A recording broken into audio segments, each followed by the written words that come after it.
శ్రేష్టమైన పరిశుద్ధమైన నామంలో శుభములు అందరికీ వందనములు తెలియజేస్తున్నాను.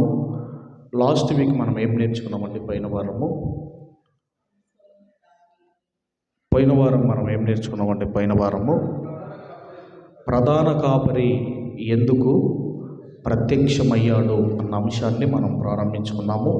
ఇక ఈరోజు రెండవ పార్ట్ను మనమందరం కూడా ఆలోచన చేయబోతున్నాము. పోయిన వారం మనం ఏం నేర్చుకున్నాము అన్నదానికి మరి రాని వాళ్ళ కొరకు ప్రధాన కాపరి యేసుక్రీస్తు వారికి ఉన్న పేర్లలో రక్షకుడు అని మనకు తెలుసు, అభిషక్తుడు అని మనకు తెలుసు. అయితే ఆయనకున్న మరొక పేరు ఏంటంటే ప్రధాన కాపరి అని గత వారం మనం విన్నాము. అంటే కాపరి అంటే అతనికి ఏముండాలి అంటే మంద ఉండాలి. ఏముండాలి? మంద ఉండాలి. ఆ మందే ఎవరో కాదు, ఇశ్రాయేలు జనాంగమే దేవుని మంద అని మనమందరం కూడా విన్నాము. ఆ తర్వాత మరి న్యాయాధిపతులు కానివ్వండి, ఆ తర్వాత రాజులు, ఆ తర్వాత దావీదు రాజు పరిపాలన కానివ్వండి, ఆ తర్వాత సొలొమోను గారికి వచ్చిన తర్వాత ఆయన ఎలా పరిపాలించాడు. అప్పటికి దావీదు గారు చెప్పారు, ఇదిగో నువ్వు కాపాడు ఇశ్రాయేలీల్ని నీవు కాపాడాలి అని తన యొక్క చివరి టైంలో చెప్పినప్పుడు ఆయన ఎలా బ్రతికాడు అన్నది మరి గత వారం మనం అందరం కూడా విన్నాము. కాబట్టి మరి బైబిల్ గ్రంథంలో ఈరోజు రెండవ భాగాన్ని మనమందరం కూడా ఆలోచిద్దాం. అసలు ఎందుకు ప్రధాన కాపరిగా పిలువబడుతున్న యేసుక్రీస్తు వారు ఎందుకు ఆయన ప్రత్యక్షమయ్యారు అన్నదానికి కారణాన్ని గత వారం మనం విన్నాము.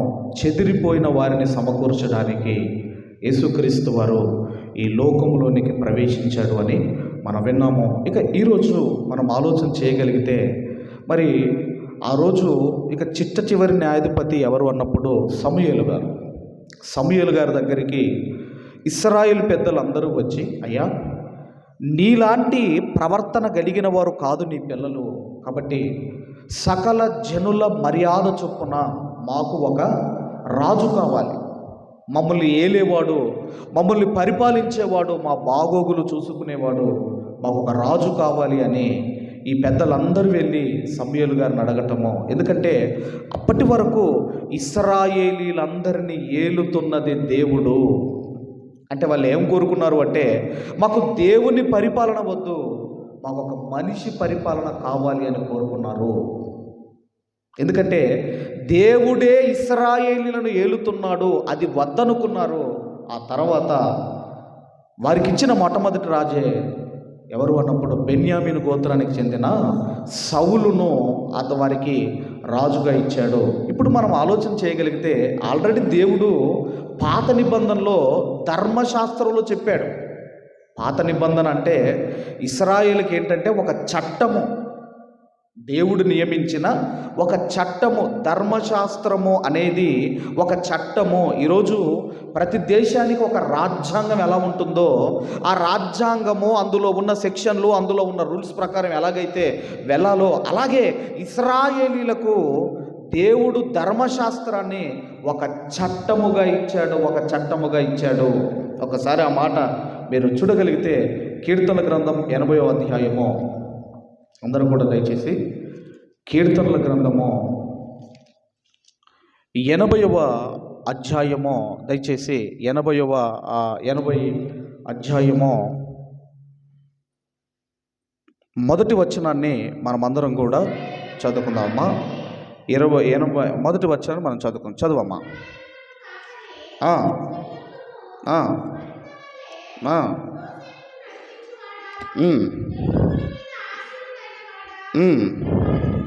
ప్రకాశించుము. 81 అమ్మ, దయచేసి 81:4 చదవండి అమ్మ. అది ఇశ్రాయేలులకు కట్టడా, యాకోబు దేవుడు నిర్ణయించిన చట్టము. ఏంటా చట్టము? యాకోబు దేవుడు నియమించిన చట్టం ఏంటంటే ధర్మశాస్త్రము. ఒకవేళ ఇశ్రాయేలారా మీరు రాజుని ఏర్పాటు చేసుకోవాలి అనుకుంటే, ఆ రోజు చెప్పాడండి మోషే గారి ద్వారా, ఆనాడే ఒకవేళ రాజు కావాలని ఒకవేళ మీరు కోరుకుంటే ఆ రాజు ఏం చెయ్యాలి, ఆ రాజు ఎలా పరిపాలించాలి, ఆ రాజు ఎలా ఉండాలి, ఈ ఇన్ఫర్మేషన్ అంతా కూడా ఆల్రెడీ దేవుడు ద్వితీయోపదేశ కాండములో రాయించాడు. ఒక్కసారి మనం అందరం కూడా ద్వితీయోపదేశ కాండము 17వ అధ్యాయము, అందరూ కూడా దయచేసి ద్వితీయోపదేశ కాండము 17వ అధ్యాయము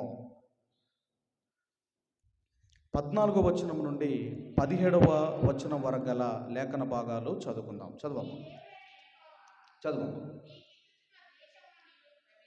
ప్రవేశించి ఆ ఆ ఆ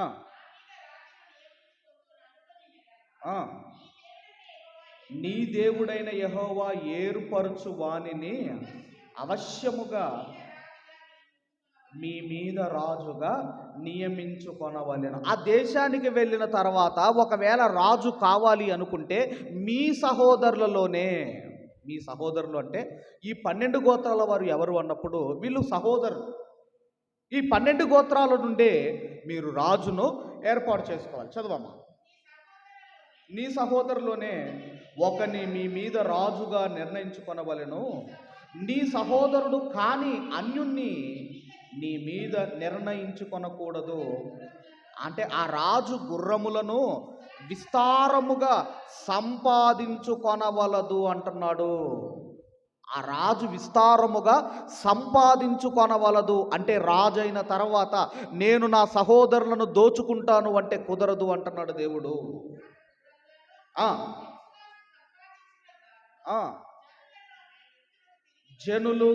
జనులను ఐగుప్తునకు తిరిగి వెళ్ళనివ్వకూడదు. ఏలయనగా యెహోవా ఇక మీదట మీరు ఈ త్రోవన వెళ్ళకూడదని మీతో చెప్పాను. తన హృదయము తొలగిపోకుండానట్లు అతడు అనేక స్త్రీలను వివాహము చేసుకొనకూడదు. ఏదైతే దేవుడు చట్టంలో చెప్పాడో దాన్నే చేశాడు. ఎవరా రాజు? ఎవరమ్మా? సొలొమోన్ రాజు. అనేక స్త్రీలను వివాహం చేసుకోకూడదు అని చెబితే అదే చేశాడు. చదవమ్మా. ఇంకా వెండి బంగారములను అతడు తన కొరకు మరియు అతడు రాజ్య సింహాసనమందు ఆసీనుడైన తర్వాత లేవీలైన యాజకుల స్వాధీనములో ఉన్న గ్రంథమును చూచి ఆ ధర్మశాస్త్రము ఒక ప్రతిని తన కొరకు వ్రాసుకొనవలెను. అది అతని యొద్ద ఉండవలెను. తన రాజ్యమందు తానును తన కుమారులను ఇశ్రాయేలు మధ్యను దీర్ఘాయుషుమంతులగుటకై తను తాను సహోదరుల మీద గర్వించి ఈ ధర్మము విడిచిపెట్టి కుడికి గాని ఎడమకు గాని తాను తొలగకయుండునట్లు తన దేవుడైన యెహోవాకు భయపడి ఈ ధర్మశాస్త్ర వాక్యములన్నింటినీ ఈ కట్టడలను అనుసరించి నడుచుకొనుటకు అతడు తాను బ్రతుకు దినములన్నింటను ఆ గ్రంథమును చదువుచుండవలెను. ఆల్రెడీ చెప్పాడా లేదంటే రాజులు ఎలా ఉండాలో చెప్పాడా లేదమ్మా? ఏమని చెప్పాడు? ఒకవేళ రాజు అయితే ఆ రాజు ఏం చేయాలి అన్నప్పుడు ఈ గ్రంథము ప్రతినొకటి రాయించుకోవాలి. ఒక ప్రతి ఈరోజు అంటే మనం జిరాక్స్ తీయించుకోవాలి అనుకుందాం. ఆ రోజుల్లో ఈ లేవీల దగ్గర ఉన్న ఈ ధర్మశాస్త్రమును ఒక ప్రతిని రాజులు రాయించుకొని వాళ్ళ దగ్గర పెట్టుకొని దాన్ని చదవాలి, దాన్ని చూడాలి, దాని ప్రకారముగా న్యాయము చెయ్యాలి, పరిపాలన జరిగించాలి రాజులు. ఇది రాజులకు దేవుడు ఇచ్చిన ఒక జీవో అనుకుంటారో, ఒక చట్టం అనుకుంటారో. ఒక రాజు తాను బ్రతుకు దినములన్నింటను ఈ గ్రంథము చదవాలి, ప్రజలకు న్యాయం చేయాలి, ప్రజలను పరిపాలించాలి. కానీ ఏం జరిగిందంటే రాను రాను రాజుల పరిస్థితి ఎలా మారిపోయిందో మీరు చూడగలిగితే రాజుల రెండవ గ్రంథము దయచేసి 22వ అధ్యాయము, రాజుల 2వ గ్రంథము 22వ అధ్యాయము 5వ వచనము నుండి మనం చదువుకుందాం. ముందుగా 5వ వచనం చదువుకుందామమ్మా. ఆ, పని జరిగించే వారి చేతికి ఆ, యెహోవా మందిర మందలి శిథిలమైన స్థలములను బాగు చేయుటకై యెహోవా మందిరపు పని చేయు కూలి వారికి వారు దానికి ఇవ్వవలెననియు. ఆ, అంటే ఆ రోజు మనం ఆలోచన చేయగలిగితే, ఆ రోజు మరి ఏదన్నా మందిరము శిథిలమైపోతే దాన్ని బాగు చేయాలి. అయితే ఎనిమిదో వచనానికి వచ్చేసరికి అంతటా ప్రధాన యాజకుడైన హిల్కియా హిల్కియా యెహోవా మందిరమందు ధర్మశాస్త్ర గ్రంథము నాకు దొరికెనని షాపాను అను శాస్త్రితో చెప్పి ఆ గ్రంథమును షాపానునకు అప్పగించెను. అతడు దానిని చదివి, అంటే ఇప్పుడు గ్రంథం పరిస్థితి ఏమైపోయిందంటే, శిథిలమైపోయిన ఆ ప్రాంతంలో గ్రంథము దొరికిందట. శిథిలమైపోయిన ఆ మందిరములో, ఆ ప్రాంతములో గ్రంథము దొరికింది. అంటే దాని అర్థం ఏంటంటే, రాజులు దాన్ని రోజు చూడటము, రోజు చదవటము అది మానేశారు. కాలక్రమేణా ఏమైపోయిందంటే ఆ గ్రంథమును పక్కన పెట్టేశారు. అందుకే అక్కడ మనం చూడగలిగితే దొరికింది అంటున్నాడు. కానీ దేవుడు ఏం చెప్పాడండి? ద్వితీయోపదేశ కాండంలో ప్రతి దినము ఆ గ్రంథమును చదవాలి, ప్రజలకు న్యాయం చేయాలి, మంచి పరిపాలన ప్రజలకు అందించాలి అని చెప్పాడు. కానీ ఎలా కాలక్రమేణా రాజులు ఎలా మారిపోయారో చూడండి. అందుకేనండి దేవుడు మనం ఆలోచన చేయగలిగితే, ఇశ్రాయేలీలు ఒక దేశం మారటం కాదు, ఇశ్రాయేలీలు ఒక ప్రాంతం మారటం కాదు, ఐగుప్తు దేశం నుండి కానాను దేశానికి రావటమే కాదు, వీళ్ళు రావటంతో వీళ్ళు ఎలా ఉండాలి అంటే వారి పద్ధతులు మారాలి, వారి మనస్సులు మారాలి అనుకున్నాడు దేవుడు. ఎందుకంటే ఒక ప్రాంతము నుంచి మరొక ప్రాంతానికి రావటం కాదు, వారి మనస్సు మారాలి, వారి పద్ధతి మారాలి అనుకున్నాడు. అందుకే ఐగుప్తు దేశంలో నుండి ఈ కానాను దేశానికి వెళ్ళడానికి టైం ఎంత పడుతుంది అంటే ఎన్ని రోజులు అంటే 11 డేస్లో వెళ్ళిపోవచ్చు. 11 రోజుల్లో ఐగుప్తు దేశంలో నుండి కానాను దేశానికి వెళ్ళిపోవచ్చు. కానీ 40 సంవత్సరాల కాలం ఎందుకు పట్టిందంటే, వారు ప్రాంతం మారటం కాదు, వారి మనస్సు మారాలి, వారి పద్ధతులు మారాలి అనుకున్నాడు. ఎందుకంటే అప్పటికే కానాను దేశంలో 7 జాతుల వారు నివసిస్తున్నారు. మరి వాళ్ళని ఎందుకు ఎల్లగొట్టాడు దేవుడు అన్నదానికి మీరు చూడగలిగితే, మరలా ద్వితీయోపదేశ కాండము దయచేసి ఒక్కసారి 8వ అధ్యాయము 20వ వచనాన్ని మనం అందరము చదువుకుందాము. ద్వితీయోపదేశ కాండము 8వ అధ్యాయం 20వ వచనము. నీ ఎదుట నుండకుండా యెహోవా నశింపజేయుచున్న జనములు వినకపోయినట్లు మీ దేవుడైన యెహోవా మాట మీరు వినకపోయిన ఎడల మీరును వారి వలె నశించెదరు. ఎందుకు వెళ్ళగొట్టాడు అంటే, వాళ్ళకు కూడా దేవుడు ఏదో చెప్పాడట, అది వాళ్ళు వినలేదట. కానాను దేశంలో ఉన్న 7 జాతుల వారు దేవుడేదో చెప్పాడట, అది వాళ్ళు వినలేదు. అందుకే వాళ్ళను వెళ్ళగొట్టాడు. ఇప్పుడు వాళ్ళు అక్కడ ఉండి ఇశ్రాయేల్ అక్కడికి వస్తే ఏం జరుగుతుందంటే, వీళ్ళ పద్ధతులు ఇశ్రాయేలీలు నేర్చుకుంటారు, వీళ్ళ ఆచారాలు ఇశ్రాయేలు నేర్చుకుంటారు. అందుకేనండి దేవుడు ఏమనుకున్నాడంటే, ఆ పాలు తేనెలు ప్రవహించే దేశంలో అడుగు పెట్టేసరికి వీళ్ళ మనస్సు మారాలి, వీళ్ళ పద్ధతులు మారాలి అనుకున్నాడు. అందుకే ఎన్ని రోజులలో బయలుదేరి వచ్చేసారు తెలుసా అండి? ఎన్ని రోజులలో వచ్చేసారు కానాను దేశము ఆ బార్డర్ దగ్గరికి, ఆ సరిహద్దు దగ్గరికి ఎన్ని రోజులు వచ్చేసారు తెలుసా అండి? ఐగుప్తు దేశం నుండి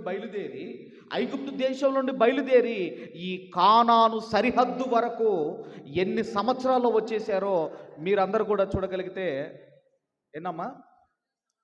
సంఖ్యాకాండము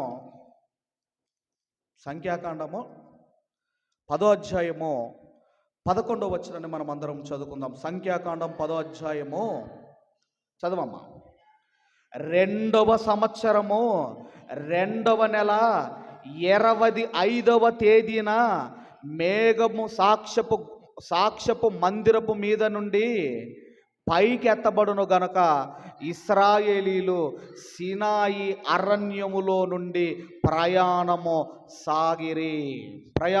సాగి. కాబట్టి ఇక్కడ మనం ఆలోచన చేయగలిగితే ఐగుప్తు దేశంలో నుండి బయలుదేరి 2 సంవత్సరాల 2 నెలలకే వీళ్ళు ఎక్కడికి వచ్చేసారు అంటే కానాను దేశము యొక్క బార్డర్ దగ్గరికి వచ్చారు. ఎక్కడికి వచ్చారమ్మా వీళ్ళు? ఎక్కడికి వచ్చారు వీళ్ళు? కానాను దేశం యొక్క బార్డర్ దగ్గరికి వచ్చారు. అక్కడి నుంచి మోషే గారు ఏం చేశారంటే ఆ 12 గోత్రాల నుండి 12 గోత్రాల ప్రధానులను ఏర్పరిచి ఆ దేశమును వేగు చూచి రమ్మని 12 మందిని పంపిస్తాడు. అవునా కదండి? ఏ అధ్యాయంలో పంపిస్తాడు? అది ఏ అధ్యాయంలో పంపిస్తాడు? 13వ అధ్యాయంలో పంపిస్తాడు. 13వ అధ్యాయం మొత్తం చదవండి. 13వ అధ్యాయం మొత్తం చదవండి. 13వ అధ్యాయంలో ఎక్కడికి వచ్చారంటే వీళ్ళు 2 సంవత్సరాల 2 నెలలకు కానాను బార్డర్ దగ్గరికి వచ్చేసారు. ఇక 12 మంది పెద్దలు వెళ్తారు కదండి. ఈ 12 మంది పెద్దల్లో 10 మంది ఏ సమాచారం తెచ్చారంటే చెడ్డ సమాచారం తెచ్చారు. 10 మంది చెడ్డ సమాచారం తీసుకొచ్చారు. వామ్మో, అది ఉన్నత దేహులున్న దేశము, ఆ దేశంలో మనము ఉండలేము, వాళ్ళతో మనం గెలవలేము అని 10 మంది చెడ్డ సమాచారము తెస్తే ఆ 10 మంది తెచ్చింది ఇశ్రాయేలీలు నమ్మారు. అందుకేనండి ఎందుకు 2 సంవత్సరాల 2 నెలలలో బార్డర్ దాకా వచ్చిన వీళ్ళు ఎందుకు 40 సంవత్సరాల కాలం పట్టింది అంటే, ఎందుకంటే 14వ అధ్యాయము అదే సంఖ్యాకాండం 14వ అధ్యాయము 34వ వచనాన్ని మనమందరం కూడా చదువుకుందాము.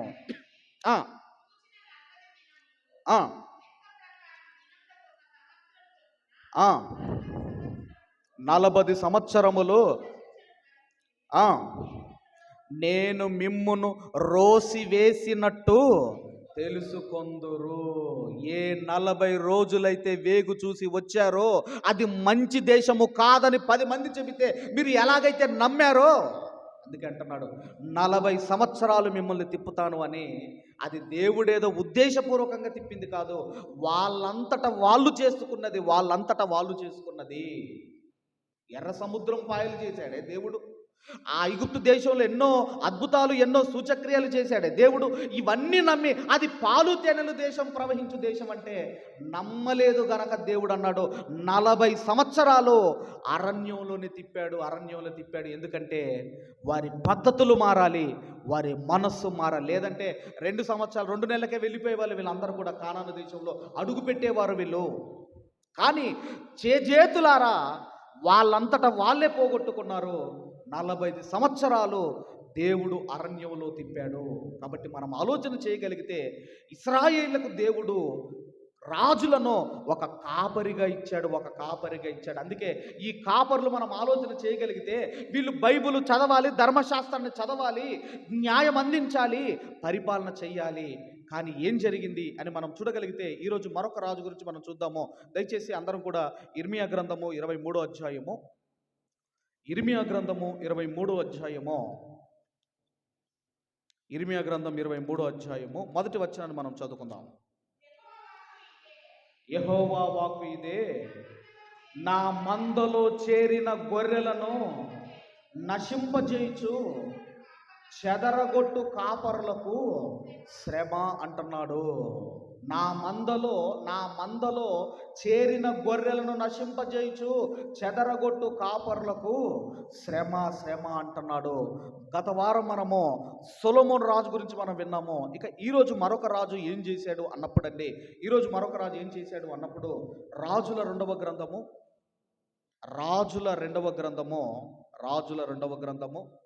21వ అధ్యాయము, రాజుల 2వ గ్రంథము 21వ అధ్యాయము. దయచేసి ఎవరా రాజు అన్నప్పుడు మొదటి వచనాన్ని మనం చదువుకుందాం. మనుష్య ఏలన ఆరంభించినప్పుడు 12 ఏండ్ల వాడై యెరూషలేములో 75 సంవత్సరములు ఏలెను. అతని తల్లి పేరు హెప్సిబా. ఎన్ని సంవత్సరాలు ఏలేడటండి తను? మనిషి ఎన్ని సంవత్సరాలు ఏలేడట ఇతను? ఎన్నమ్మా? 55 సంవత్సరాలు పరిపాలించాడు. అందరూ 40 సంవత్సరాలు, 40 కొంతమంది తక్కువ పరిపాలించారేమో, కానీ 55 సంవత్సరాలు పరిపాలించాడు. 55 సంవత్సరాలు పరిపాలించాడు.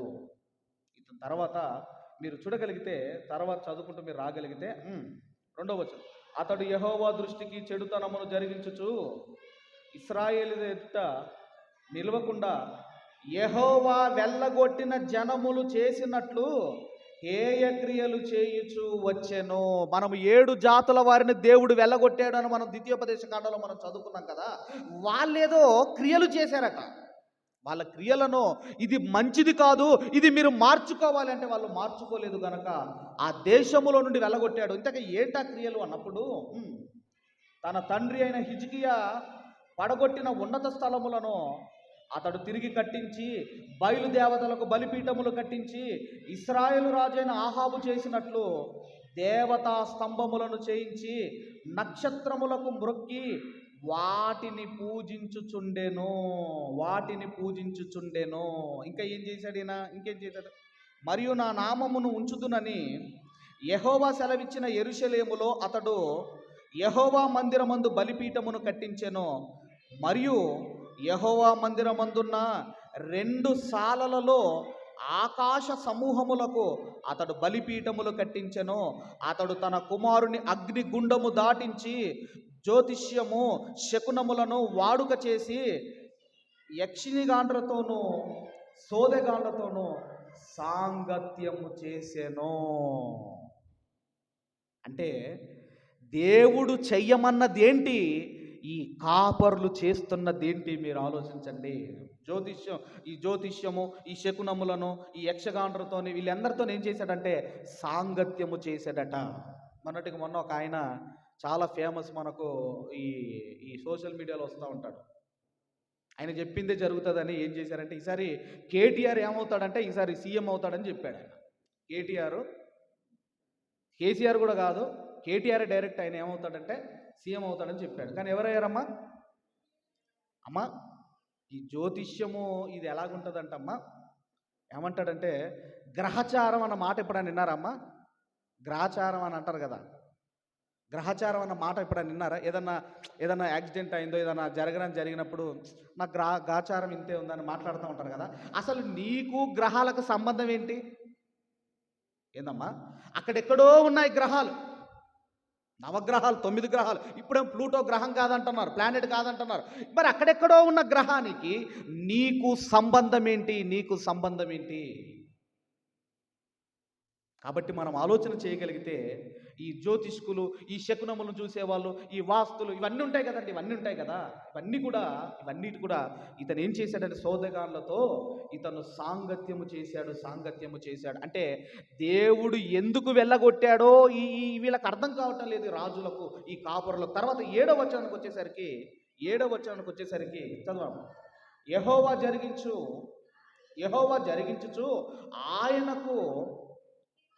యెహోవా దావీదునకు అతని కుమారుడైన సొలొమోనుకు ఆజ్ఞ ఇచ్చి ఈ మందిరమున ఇశ్రాయేలు గోత్ర స్థానములలో నుండి నేను కోరుకొనిన యెరూషలేమునందు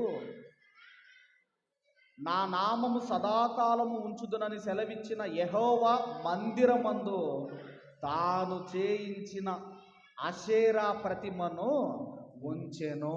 దేవుని దేవాలయములో, దేవుని మందిరములో ఒక విగ్రహాన్ని నెలకొల్పాడు. ఎంత భయంకరమైన పాపం మీరు ఆలోచించండి, ఎంత భయంకరమైన పాపం.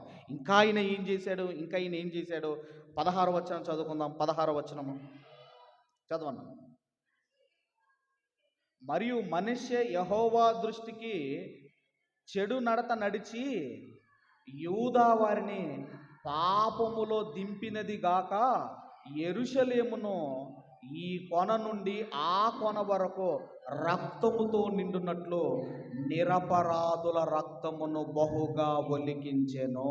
అంటే ఇతను ఏం చేశాడంటే మనుష్య రాజు దేశమును మొత్తం పాపములో దింపినవాడు ఈ మనిషి రాజు.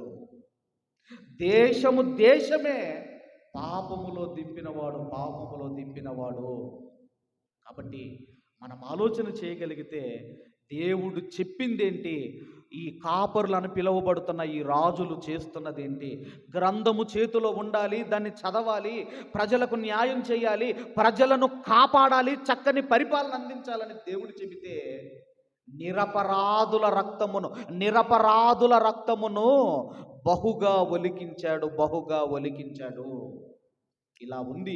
అసలు ఒక రాజే ఇలా ఉంటే ఇక సామాన్యుల పరిస్థితి ఏంటి మీరు ఆలోచించండి.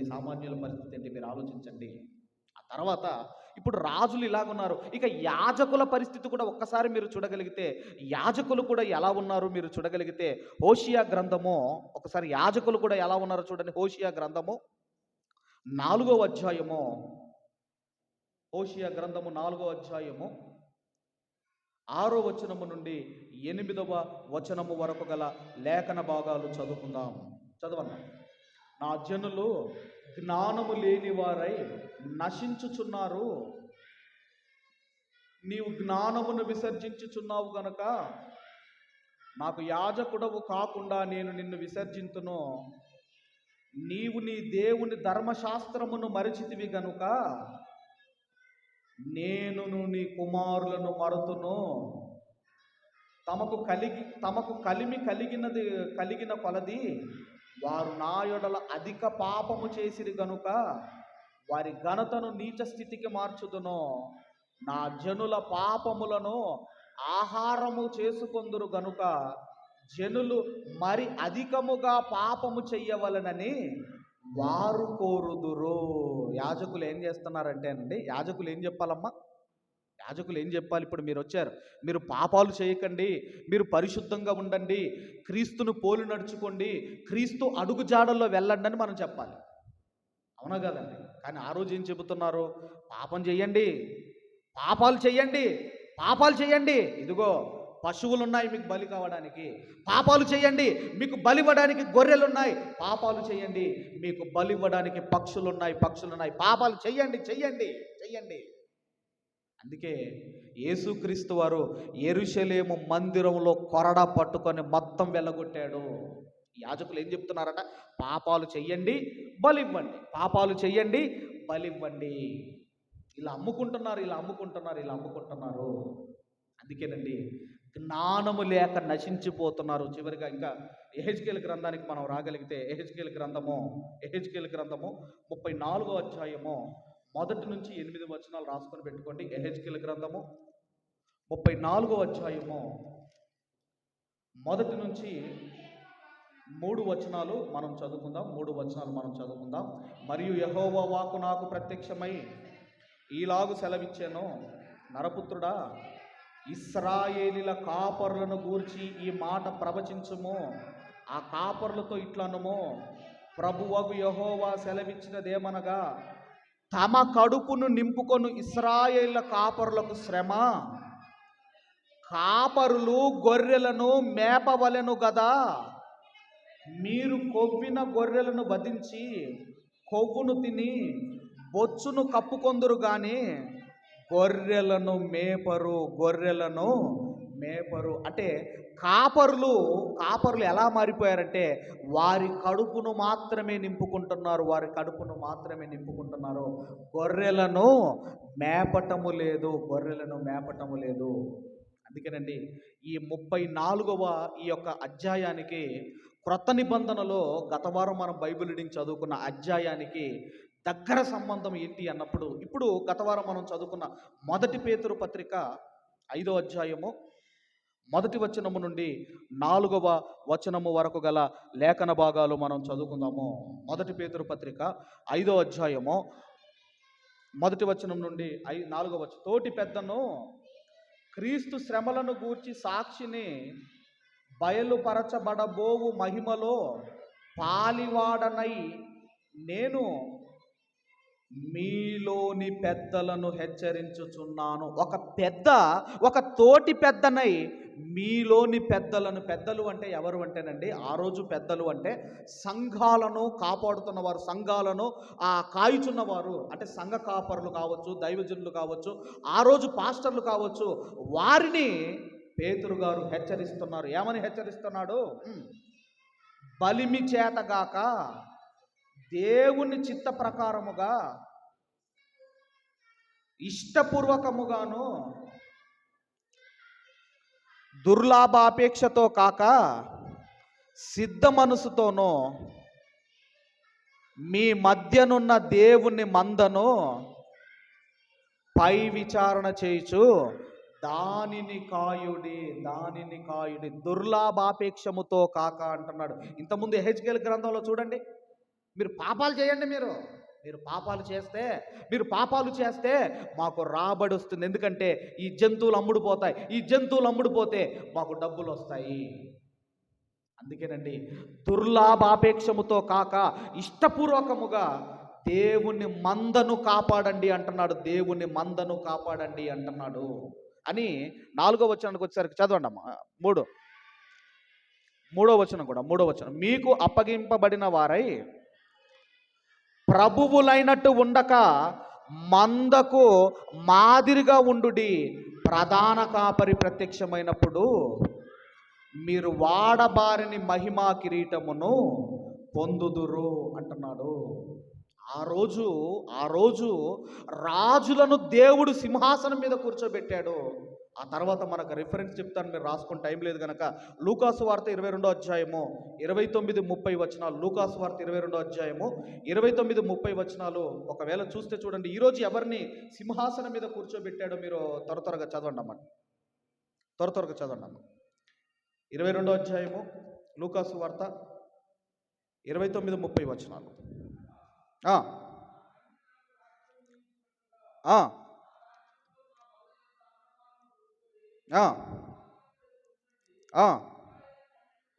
ఇశ్రాయేలు 12 గోత్రముల వారికి తీర్పు తీర్చుటకై నేనును మీకు రాజ్యమును నియమించుచున్నాను. ఆ రోజు రాజులను కూర్చోబెట్టాడు. ఈరోజు అంటున్నాడు ఆయన అపోస్తులను కూర్చోబెట్టి అంటున్నాడు. ఏమంటున్నాడు అంటే, ఇదిగో రాజ్యము మీకు అప్పగిస్తున్నాను, మీరు దానిని కాపండి, దానిని మీరు కాయండి, దాన్ని మీరు మేపండి అంటున్నాడు. ఏమంటున్నాడు అంటే, దుర్లాభాపేక్షతో కాక ఇష్టముగా మందకు మాదిరిగా ఉండి మీరు సేవ చెయ్యండి అంటున్నాడు. ఇక్కడ ఏమన్నాడు, అక్కడ కిరీటం పెట్టాడు, ఇక్కడ ప్రధాన కాపరి ప్రత్యక్షమైనప్పుడు ఏ కిరీటం అన్నాడు అక్కడ ఏ కిరీటం అన్నాడు? మహిమా కిరీటము అన్నాడు. ప్రధాన కాపరి ప్రత్యక్షమైనప్పుడు ఏ కిరీటం పెడతానన్నాడండి? మహిమా కిరీటము మీరు పొందెదరు అంటున్నాడు. ఇప్పుడు మరలా మనం అందరం కూడా ఎహెజ్కేలు గ్రంథం, దయచేసి త్వరగా ఎహెజ్కేలు గ్రంథం 34వ అధ్యాయము 4వ వచనాన్ని అందరం చదువుకుందాం. 4వ వచనం అందరం చదువుకుందాం.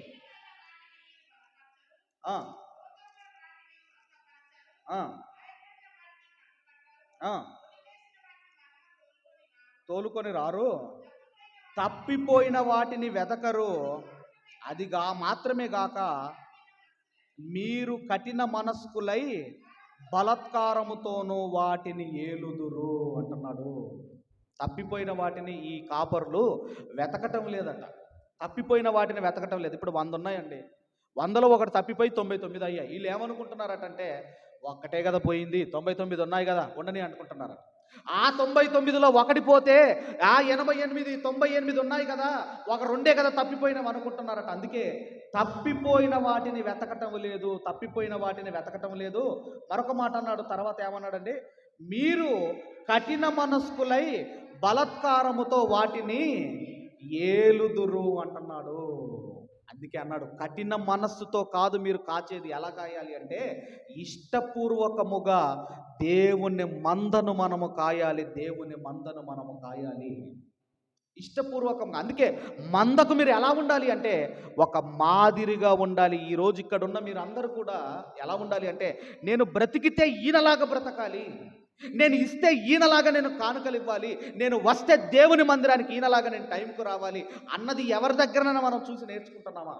అందుకంటున్నాడు, మందకు మనం ఎలా ఉండాలి, ఒక రోల్ మోడల్గా మనం ఉండాలి అని దేవుడు చెబుతున్నాడు. ఇంకేం చెబుతున్నాడు దయచేసి ఇంకేం చెబుతున్నాడు చదవ. కాబట్టి కాపరు లేకయే అవి చెదిరిపోయి సకల అడవి మృగములకు ఆహారమాయను. నా గొర్రెలు పర్వతములన్నింటి మీదను ఎత్తైన ప్రతి కొండ మీదను తిరుగులాడుచున్నవి. నా గొర్రెలు భూమి అందంతటా చెదిరిపోయినను, వాటిని గూర్చి విచారించువాడొక్కడును లేడు, వెతకువాడు ఒక్కడును లేడు. అందుకే అందుకే ఈ నశించిపోయిన ఈ గొర్రెలను వెతికి రక్షించడానికి వచ్చిన ఆయనే ప్రధాన కాపరి, ఆయనే మన రక్షకుడైన యేసుక్రీస్తు వారు. మీ అందరికీ తెలుసు, లూకాసు వార్త 19వ అధ్యాయంలో ఉంటుంది అన్నమాట. 16వ వచనం ఏమన్నాడు? నశించిన దానిని వెదకి రక్షించుటకు మనుష్య కుమారుడు ఈ భూమి మీదకి వచ్చాడు.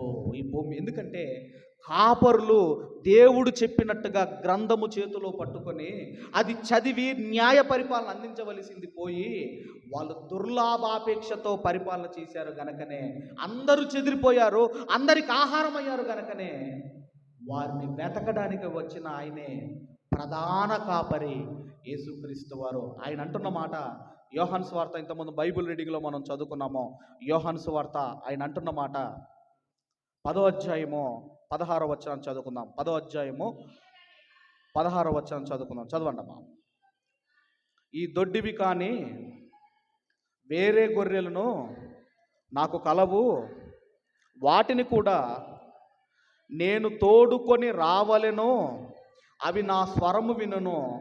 అప్పుడు మంద ఒక్కటియు గొర్రెల కాపరి ఒక్కడియును అగును. ఈ దొడ్డివి కానివి వేరే గొర్రెలు కలవు అంటున్నాడు. ఎవరి గురించి చెబుతున్నాడు అంటే, ఇదిగో అన్యజనులైన మన గురించి చెబుతున్నాడు. ఒక యేసుక్రీస్తు వారు వచ్చింది ఒక ఇశ్రాయేలీల కొరకు మాత్రమే కాదు, ఆయన వచ్చింది అందరి కొరకు వచ్చాడు ఆయన. అందుకే ఆయన ప్రభు, అందరికీ ప్రభు. ఆయన యేసుక్రీస్తు వారు అందరికి ప్రభు, కొందరికి ప్రభు కాదు. ఇప్పుడు ఎమ్మెల్యే ఉన్నాడు, మనం ఓటేయలేదు, ఇప్పుడు మనకు ఎమ్మెల్యే కాదు ఆయన. నువ్వు ఓటేసిన ఎమ్మెల్యేనే, నువ్వు ఓటు వేయకపోయినా ఆయన ఎమ్మెల్యేనే. అలాగే యేసుక్రీస్తు వారు కూడా ఆయన అందరికీ ప్రభు, అందరి కోసం వచ్చాడు. అందుకంటున్నాడు వేరే గొర్రెలు ఉన్నాయి, వాటిని తోడుకొని రావాలి, అప్పుడు గొర్రెల కాపరి ఒక్కడవుతాడు. కాబట్టి ఈ గొర్రెలు అందుకే మేపటం లేదు. చివరిగా అక్కడ యెహెజ్కేలు గ్రంథంలో 7-8 వచనాల్లో కూడా చెప్పాడు. 7-8 వచనాల్లో కూడా చెప్పాడు. 7-8 వచనాల్లో యెహెజ్కేలు గ్రంథం 34వ అధ్యాయము 34, 7-8 వచనం చదవమ్మా. కాబట్టి కాపరులారా, యెహోవా మాట ఆలకించుడి. కాపరు లేకుండా నా గొర్రెలు దోపుడు సొమ్ముయు సకలమైన అడవి మృగములకు ఆహారమాయెను. కాపరులు నా గొర్రెలను విచారింపరు, తమ కడుపుకు మాత్రమే నింపుకొందురు గాని గొర్రెలను మేపరు. ఇదే ప్రభువైన యెహోవా వాక్కు. అందుకే ఇప్పుడు అపోస్తులను సింహాసనం మీద కూర్చోబెట్టాడు కదండి, వాళ్ళకు రాజ్యం అప్పగించాడు కదా. మీరు మందను కాయండి, మీరు మందకు మాదిరిగా ఉండండి అన్నాడు కదా. అందుకే పేతురు గారిని అడిగాడు యేసుక్రీస్తు వారు, పేతురు నీవు నన్ను ప్రేమించుచున్నావా అంటే, ప్రేమించుచున్నాను అయ్యా. మళ్ళీ రెండోసారి అడిగాడు, ప్రేమించుచున్నాను. మళ్ళీ మూడోసారి అడిగాడు, ప్రేమించుచున్నాను. అయితే నా గొర్రెలను మేపుము. కాబట్టి ఆయన ప్రధాన కాపరి. ఆయన ఎందుకు వచ్చాడు అంటే, నశించిపోయిన దానిని వెదకి రక్షించడానికి ఒక ప్రధాన కాపరిగా 2000 సంవత్సరాల క్రితం ఆయన వచ్చాడు. ఈరోజు మనం అందరినీ కూడా ఆయన ఏం చేశాడమ్మా, మనందరినీ కూడా ఆయన కాపాడాడు కనుకనే ఈ మందిరంలో కూర్చుంటున్నాము, ఈ దేవుని మాటలు వింటున్నాము. కాబట్టి 3వ భాగం ఉంది, దేవుని చిత్తం అయితే నెక్స్ట్ ఇయర్ మనం అందరం కూడా బతుకుంటే విందాము. దేవుడి మాటలు మన హృదయములో ఫలింపజేయును గాక.